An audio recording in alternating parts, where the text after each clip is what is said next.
Hello bull trackers, welcome to another episode of market Charcha. दोस्तों, जब से HDFC बैंक के रिजल्ट्स आए हैं, स्टॉक थोड़ा प्रेशर में नज़र आ रहा है। तो इस वीडियो में हम इस बारे में बात करेंगे कि कैसे रहे HDFC बैंक के रिजल्ट्स, ब्रोकर्स का क्या कहना है, स्टॉक के क्या नए टारगेट्स हैं और स्टॉक के का जो रिटर्न्स है उसकी एक हिस्टोरिकल परफॉर्मेंस की भी एनालिसिस हम करेंगे। तो HDFC बैंक में बढ़ने से पहले हम थोड़ा बात करते हैं। कल की वीडियो में मैंने आपके साथ शेयर किया था एक क्लब 100 के बारे में, और उसमें मैंने वीडियो में आपके साथ शेयर किया था कि किस तरीके से जो है लोग स्ट्रगल कर रहे हैं, तरह तरीके के कोर्स करते हैं, ऐप्स डाउनलोड करते हैं, टूल्स यूज़ करते हैं, एनालिसिस करते हैं, पढ़ते हैं, लेकिन ट्रेडिंग में कुछ खास नहीं कर पाते हैं ज़्यादातर लोग। तो उनके लिए क्या किया जा सकता है, इसको थोड़ा मैं ब्रेनस्टॉर्मिंग कर रहा हूँ। तो आप में से काफ़ी लोगों ने इस पर इंटरेस्ट जताया है, मुझे मेल्स भी लिखी हैं और कमेंट बॉक्स में भी डाला है। तो आपसे रिक्वेस्ट है कि आप थोड़ा पेशेंस रखिए और इस पर मैं सोच रहा हूँ, काम कर रहा हूँ, इसको एक तरीके से स्ट्रक्चर देने की कोशिश कर रहा हूँ।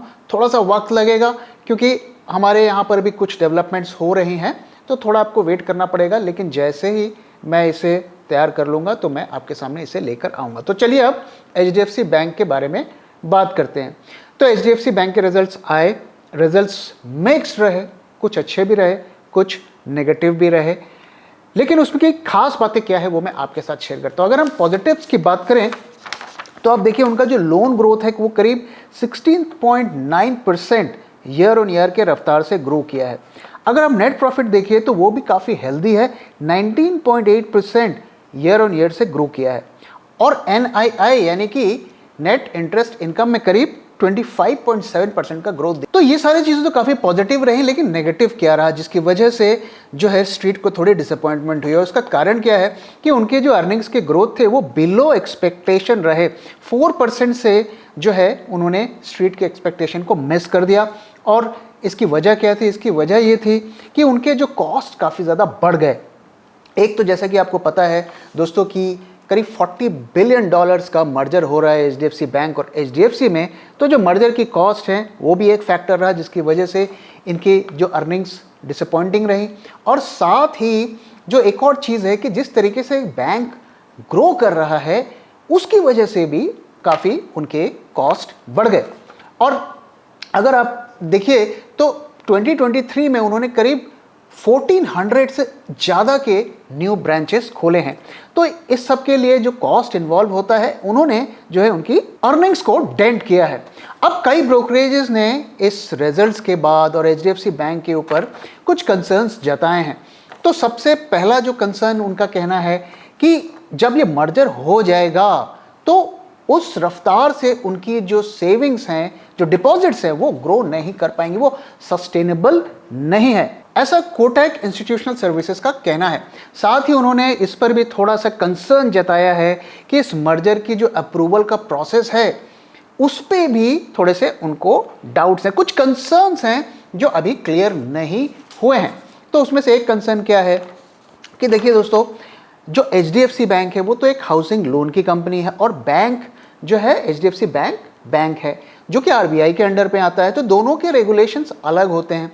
अब आप दोनों को मर्ज कर रहे हैं तो इसका इम्पैक्ट क्या होगा कि RBI की जो गाइडलाइंस है उसे इस कंबाइंड एंटिटी को मानना पड़ेगा। और उसमें से जो मेन जो कंसर्न है वो क्या है?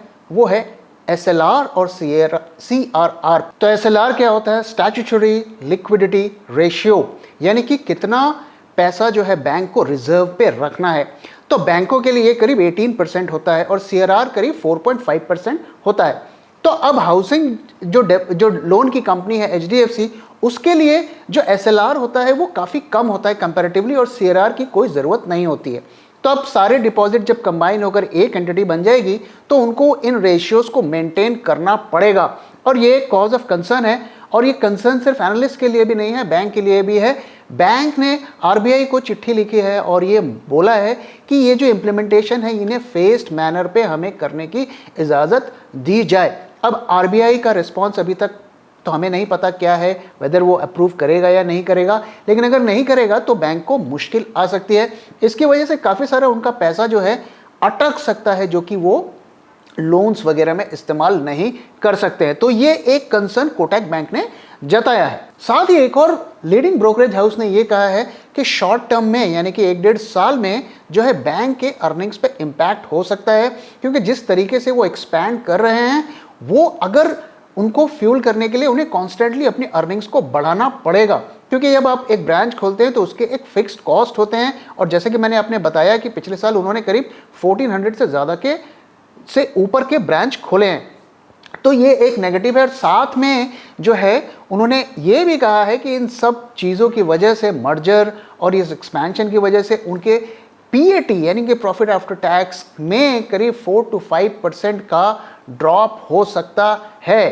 तो मेजरली यहाँ पर 2 कंसर्न्स लोग जता रहे हैं। पहला, जो एक्सपेंशन हो रहा है इसको सस्टेन करने के लिए उन्हें लगातार अपनी इनकम को बढ़ाना पड़ेगा, और इनकम को बढ़ाना थोड़ा मुश्किल हो जाएगा क्योंकि कंबाइन करने के बाद जो है एक बहुत बड़ी एंटिटी बन जाएगी, और अगर आरबीआई के सारे कायदे कानून उन्हें मानना होगा तो उस तरीके से वो अपने लोन बुक्स को जो है ग्रो नहीं कर पाएंगे।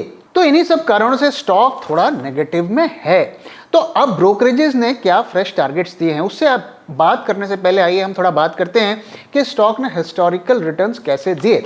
तो अगर आप इसको देखें तो अगर आप इसे 10 साल के लिए होल्ड किए होते तो आपको एनुअलाइज रिटर्न करीब 17% मिलता और एब्सोल्यूट रिटर्न करीब 388% का मिलता। अगर आप इसे 5 साल के लिए होल्ड करते तो आपका एनुअलाइज रिटर्न करीब 11.3% होता, एब्सोल्यूट रिटर्न 71% होता।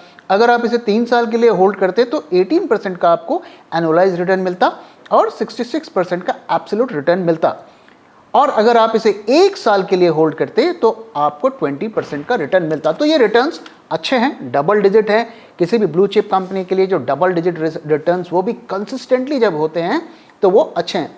लेकिन यहाँ पर अगर मैं आपको एक दूसरी पिक्चर दिखाऊं कि ये इसके जो रिटर्न्स है बहुत ज़्यादा वॉलेटाइल हैं, और कोई भी अगर नेगेटिव न्यूज़ आती है बैंकिंग इंडस्ट्री की या मार्केट गिरता है तो ये गिरता भी बहुत तेज़ी से है। और मैं आपको 2 इंस्टांसेस दिखा रहा हूँ जिसमें आप देखिए कि कुछ ही महीने में ये 30 से 40% गिर भी जाता है। तो अब आपको ये देखना है कि क्या आप इस तरीके की जो अप्स एंड डाउन को हैंडल कर पाएंगे। और अगर हम ब्रोकर्स की बात करें तो ब्रोकर्स किस तरीके के टारगेट्स दे रहे हैं, तो देखिए ज़्यादातर ब्रोकर्स, ऑलमोस्ट सारे ब्रोकर्स जो है बाय की रेटिंग दे रहे हैं। और मैं आपको बताऊं जो सबसे ज़्यादा जो टारगेट जिनके हैं वो है बीएनपी और मैक्वायर। इन्होंने करीब 26 to 30% का ग्रोथ करंट लेवल से दिया है। तो इस वक्त आप देखिए हमारा स्टॉक 1668 के आसपास ट्रेड हो रहा है और इन दोनों की रिकमेंडेशन 2100 रुपीज़ से ऊपर की है। तो 30% तक का अपसाइड ये इन ब्रोकर्स का कहना है।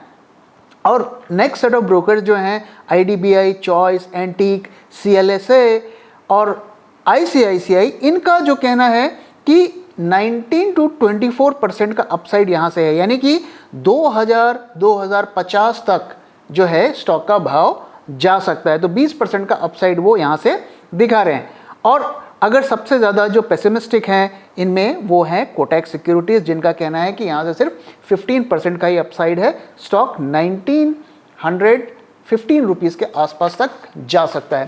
तो देखिए जब कोई भी इतना जो ब्लू चिप स्टॉक है, इतना वेल रेस्पेक्टेड बैंक है, इतना उसका बड़ा कस्टमर बेस है, तो ब्रोकर्स को भी बहुत सावधानी से इस पे रेटिंग्स को देना पड़ता है। अगर मान लीजिए अभी स्टॉक नहीं गिर रहा है और ब्रोकर्स ने उस पर सेल रेटिंग दे दी तो लोगों का विश्वास भी उड़ जाता है। लेकिन अगर स्टॉक गिरता है और फिर सेल रेटिंग आती है तो इन्वेस्टर कम्युनिटी ज़्यादा एक्सेप्टेबल होता है।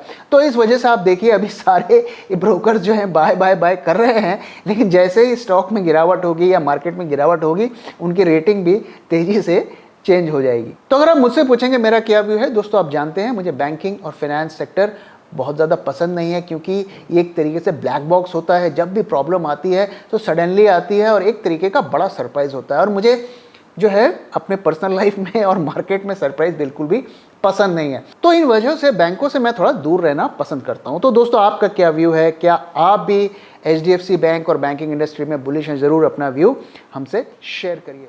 तो आइए दोस्तों मार्केट की बात करते हैं। दोस्तों कल का अगर वीडियो आपने देखा तो कल हमने एक आपको ऑप्शन की स्ट्रैटेजी शेयर की थी मे के एक्सपायरी के लिए, और एक बेरिश स्ट्रैटेजी थी निफ्टी की।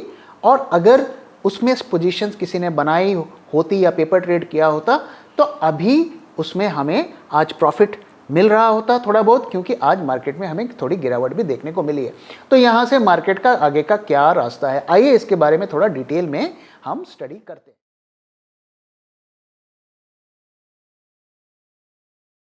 तो आइए दोस्तों, अब ऑप्शन चेन की एक एनालिसिस करते हैं। तो यहाँ पर हम दो स्ट्राइक पर फोकस करेंगे, 17,700 और 17,600। तो ये 17,700 है और ये 17,600 है। तो ऊपर वाला चार्ट जैसा कि मैं करता हूँ कि वो पिछले दिन का होता है, तो वो 18th का है और नीचे वाला 19th का है। तो यहाँ पर हमें क्या बदलाव होता हुआ दिख रहा है। तो यहाँ पर अगर कॉल का OI देखिए तो 1.7 करोड़ से 2.1 करोड़ बढ़ा है। तो काफ़ी ज़्यादा कॉल्स की एडिशन हुई है, जो कि एक तरीके से बता रहा है कि 17,700 एक बड़ा रेजिस्टेंस है और ये पूरी तरीके से बेयर्स के कंट्रोल में है। और अगर आप पुट का देखिए तो पुट के OI में कोई बदलाव नहीं हुआ है। तो ऐसा नहीं है कि पुट बहुत ज़्यादा ऑप्टिमिस्टिक है इस लेवल को लेकर। तो यहाँ पर हमें थोड़ी सी बिरिशनेस दिख रही है। अगर 17,600 में देखें तो वहाँ पर क्या है, अब ये बड़ा इंटरेस्टिंग लेवल है, क्योंकि अगर आप देखिए तो पुट सेलर्स यहाँ पे ज़्यादा हैं। यहाँ पे देखिए पुट सेलर ज़्यादा है, यहाँ पे आप देखिए पुट सेलर ज़्यादा है। लेकिन पिक्चर यही नहीं है, यहाँ पर एक और चीज़ को हमें देखना है कि कॉल सेलर्स के जो OI हैं वो डबल हुए हैं। यहाँ पर आप देखिए तो 17,600 के कॉल्स ऑलमोस्ट डबल हुए हैं, जबकि जो PE का भी उसमें भी बढ़त हुई है, करीब 30 लाख की एडिशन हुई है, लेकिन कॉल में डबल हुआ है और उसमें करीब 30% का ग्रोथ हुआ है। तो अभी 17,600 लेवल की लड़ाई हो रही है बुल्स और बेयर्स में, और जिस तरीके का डेटा बन रहा है ऐसा लग रहा है कि बेयर्स वहां पर काफ़ी ज़्यादा जो है एग्रेसिव होते हुए नज़र आ रहे हैं। हालांकि बुल्स को भी होप है कि शायद वो इस लेवल को बचा लेंगे। अगर हम डे वाइज डेटा को देखें तो यहाँ पर हमें क्या देखने को मिल रहा है, यहाँ पे हमें अच्छी खासी बेरिशनेस देखने को मिल रही है। आप यहाँ पे देखिए आप किस तरीके से जो है कॉल का OI लगातार बढ़ता जा रहा है। इनफैक्ट अगर आप देखिए तो जो कॉल का OI है ये पिछले कई दिनों से हाईएस्ट OI यहाँ पर रिकॉर्ड हुआ है, और अगर आप पुट का देखिए तो वहाँ पर हमें फॉल होता हुआ दिख रहा है। तो क्लियरली यहाँ पर अगर डे वाइज की हम पोजीशन की एनालिसिस करें तो यहाँ पर हमें अच्छी खासी बेयरिशनेस दिख रही है। अब दोस्तों यहाँ पर आगे का हम क्या लेवल्स को कंसिडर कर सकते हैं अपने ट्रेड्स में। तो देखिए मैंने आपके साथ कल पिछले वीडियो में शेयर किया था कि हमारा एल्गोज ने 17,639 यहाँ पर जो है सेल का दे दिया था, और इसी के बेसिस पर हमने आपके साथ जो है बेरिश स्ट्रेटजी को शेयर किया था। तो जब तक ये लेवल के नीचे स्टॉक रहता है तब तक हम सेल साइड पर देख सकते हैं अपने ट्रेड्स को। वहीं अगर बैंक निफ्टी की बात करें तो बैंक निफ्टी थोड़ा सा इंटरेस्टिंग हमें दिख रहा है। और इंटरेस्टिंग क्या है कि बैंक निफ्टी में अभी एक ऊपर की रैली भी हो सकती है। तो बैंक निफ्टी में काफ़ी ज़्यादा वॉलेटाइल हमें सिचुएशन देखने को मिल सकती है।